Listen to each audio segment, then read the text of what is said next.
யோசிச்சு பாருங்க, ஒரு காலகட்டம் அங்க பெருமைக்கும் அதிகாரத்துக்கும் தான் பெரிய மதிப்பு.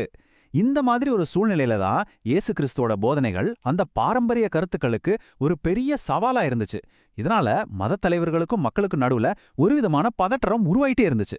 இந்த சூழ்நிலையில தான் இயேசு தன்னோட ராஜ்யத்தோட உண்மையான குணம் என்னன்னு தன் சீடர்களுக்கு விளக்க ஆரம்பிச்சாரு. வாங்க அது என்னன்னு விரிவா பார்க்கலாம். அப்போ இயேசுவோட சீஷர்கள் அவங்க கிட்ட ஒரு கேள்வி கேக்குறாங்க.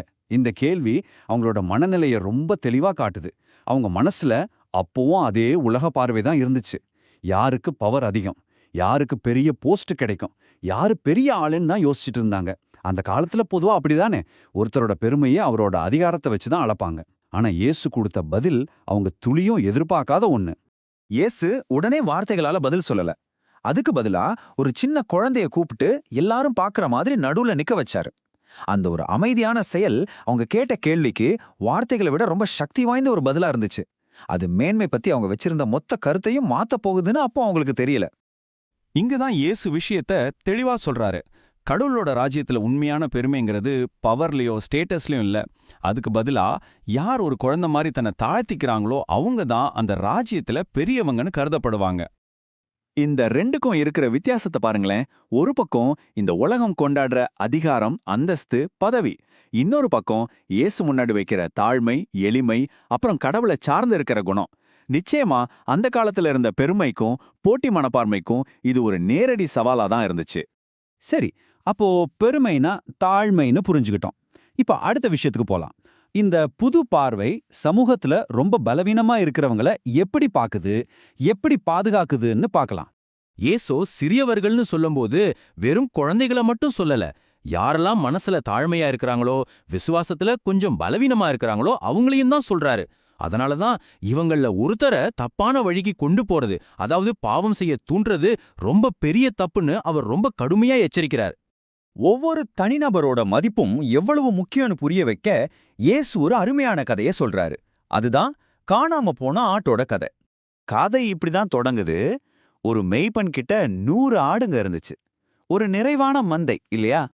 ஆனா திடீர்னு அந்த 100ல ஒன்னே ஒண்ணு மட்டும் வழிதவறி காணாம போயிடுது. இப்ப அந்த மெய்ப்பன் என்ன செய்யறான் தெரியுமா? அவன் அந்த 99 ஆடுகளையும் அங்கேயே விட்டுட்டு காணாம போன அந்த ஒத்த ஆட்டை தேடி போறான். இதுலேந்து என்ன தெரியுது? கடவுளோட ராஜ்யத்துல யாருமே முக்கியமில்லாதவங்க கிடையாது. காணாம போன ஒருத்தர் திரும்ப கிடைக்கும்போது பரலோகமே கொண்டாடுது. இது ஒவ்வொருத்தர் மேலையும் கடவுள் வச்சிருக்கிற அளவு கடந்த அன்பையும் அக்கறையும் காட்டுது. சரி, ஒவ்வொரு தனிநபரும் முக்கியம்னு பார்த்தோம். அடுத்ததா, ஒருவேளை இந்த சமூகத்துக்குள்ளேயே சண்டைகளோ தப்புகளோ நடந்தா அதை எப்படி கையாளணும்னு இயேசு சொல்றாருன்னு பார்க்கலாம். ஒருத்தருக்குள்ள பிரச்சனை வந்தா என்ன பண்ணணும்னு இயேசு ரொம்ப தெளிவா சில ஸ்டெப்ஸ் சொல்றாரு. இதோட முக்கியமான நோக்கம் தண்டிக்கிறதோ அவமானப்படுத்துறதோ கிடையவே கிடையாது. அதுக்கு பதிலா பிரிஞ்ச உறவுகளை ஒன்னு சேர்க்கறது தான். இந்த வழிமுறையை பாருங்களேன், எவ்வளோ அற்புதமா இருக்கு. ஒவ்வொரு ஸ்டெப்புக்குமே நோக்கம் சமாதானம் பண்றது தான், குணப்படுத்துறது தான். அப்போதான் அந்த சமூகத்துல ஒற்றுமையும் பொறுப்பும் இருக்கும். இப்போ இந்த பேச்சை கேட்டுட்டு இருந்த பேதுரு ஒரு கேள்வி கேட்கிறாரு. அதை நம்மள அடுத்த முக்கியமான ஒரு விஷயத்துக்கு கூட்டிட்டு போகுது. பேதுரு 7 தடவை மன்னிக்கலாமான்னு கேட்கிறாரு. உண்மையை சொல்லணும்னா அந்த காலத்திலே இதுவே ரொம்ப பெரிய விஷயம், ரொம்ப தாராளமான மனசு. ஆனா இயேசு கொடுத்த பதில் மன்னிப்ப பத்தி நாம வச்சிருக்கிற எல்லா கணக்கையும் மாத்தி போட்டுடுச்சு. மன்னிப்புக்கு கணக்கே கிடையாதுன்னு புரிய வைக்க இயேசு இன்னொரு கதை சொல்றாரு. மன்னிக்காத ஒரு வேலைக்காரனோட கதை இது. கதையோட முதல் பாகத்துல ஒரு வேலைக்காரன தான் ராஜாவுக்கு கோடிக்கணக்குல கடன்பட்டிருந்தான். கற்பனை கூட பண்ண முடியாத ஒரு தொகை. அவனால வாழ்க்கையிலேயே அதை திருப்பி கொடுக்க முடியாது. ஆனா அந்த ராஜா மனசிறங்கி அந்த முழு கடனையும் மன்னிச்சு விட்டுறாரு. ஆனா இங்கதான் பெரிய ட்விஸ்ட். அவ்வளோ பெரிய கடனை மன்னிக்கப்பட்ட அதே ஆளு வெளியில வந்து தனக்கு ரொம்ப சின்ன தொகை கடன்பட்டிருந்த இன்னொரு வேலைக்காரனை மன்னிக்க மறுத்துட்டான். அவனை புடிச்சு ஜெயில்ல போட்டான். யோசிச்சு பாருங்க, இது எவ்வளோ பெரிய பாசாங்குத்தனம். இந்த கதையோட பாடம் ரொம்ப தெளிவு. கடவுள் நமக்கு அளவே இல்லாத இரக்கத்தை காட்டியிருக்காரு. அப்போ நாமளும் மத்தவங்களுக்கு இரக்கம் காட்டணும் இல்லையா? மன்னிக்க மறுக்கிறதுனா நமக்கு கிடைச்ச அந்த பெரிய கருணைய நாமளே வேண்டான்னு சொல்றதுக்கு சமம். நம்மளோட மன்னிப்பு கடவுளோட மனச அப்படியே பிரதிபலிக்கணும். இதுவரைக்கும் நம்ம பார்த்த இந்த போதனைகள் எல்லாமே ஒன்னு சேரும்போது ஒரு புதுவிதமான சமூகத்துக்கான ஒரு ப்ளூ பிரிண்ட் உருவாகுது. அதாவது உலகத்தோட போக்கிற்கு நேர் எதிரான ஒரு சமூகம். இந்த கொள்கைகளை மறுபடியும் பாருங்க. பெருமைக்கு பதிலா தாழ்மை, பலவீனமானவங்க மேல அக்கறை, சண்டைக்கு பதிலா சமாதானம், கணக்கு பார்க்காம மன்னிக்கிறது. இதெல்லாமே அந்த காலத்துல இருந்த உலக பார்வைக்கும் மத தலைவர்களோட அதிகாரத்துக்கும் நேரடியா சவால் விட்டுச்சு. இதனால தான் இயேசுவுக்கு எதிர்ப்பு அதிகமாகிட்டே போச்சு. அப்போ நாம யோசிக்க வேண்டிய முக்கியமான கேள்வி இதுதான். ஸ்டேட்டஸ்க்கும் பவருக்கும் பரிசு கொடுக்கற இந்த உலகத்துல தாழ்மையை அடிப்படையா வச்சு ஒரு சமூகத்தை, ஒரு குடும்பத்தை, ஏன் நம்ம வேலை செய்யற இடத்த கூட உருவாக்குறதுன்னா அதுக்கு என்ன அர்த்தம்? இந்த போதனைகள் நம்ம வாழ்க்கையில என்ன தாக்கத்தை ஏற்படுத்துதுன்னு கொஞ்சம் யோசிச்சு பார்ப்போமா?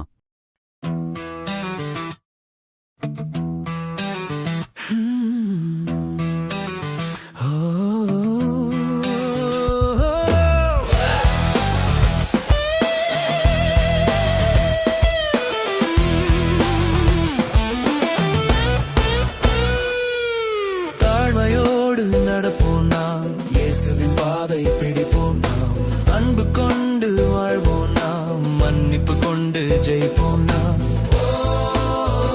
இயேசு வழி வாழ்வோம்,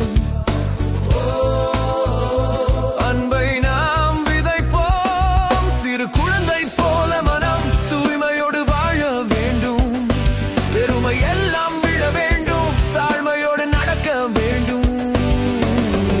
சொல்லும் ராஜ்யத்தில் அன்புதான் பெரிய சக்தி, இதயம் சுத்தம் இருந்தால் வாழ்வு முழுதும் நித்தி.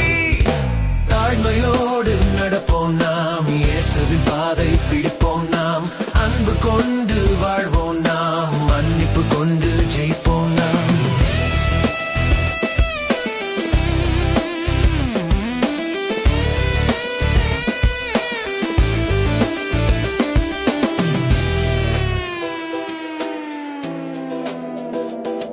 ஒரு ஆடு தொலைந்தாலும் மேய்ப்பன் அதை தேடுவார், அன்பு கொண்டு அழைத்து விட்டு மீண்டும் அருகில் சேர்ப்பார்.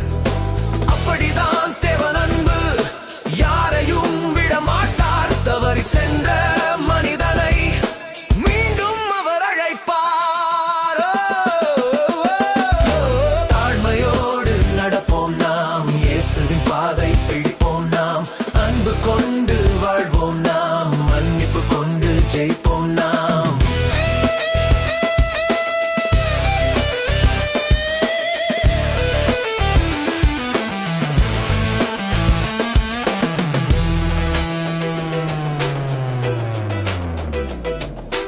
எத்தனை முறை மன்னிக்க பேதுரு கேள்வி கேட்டார், எண்ணிக்கை இல்லாமல் தான் மன்னிக்க வேண்டும் என்றார்.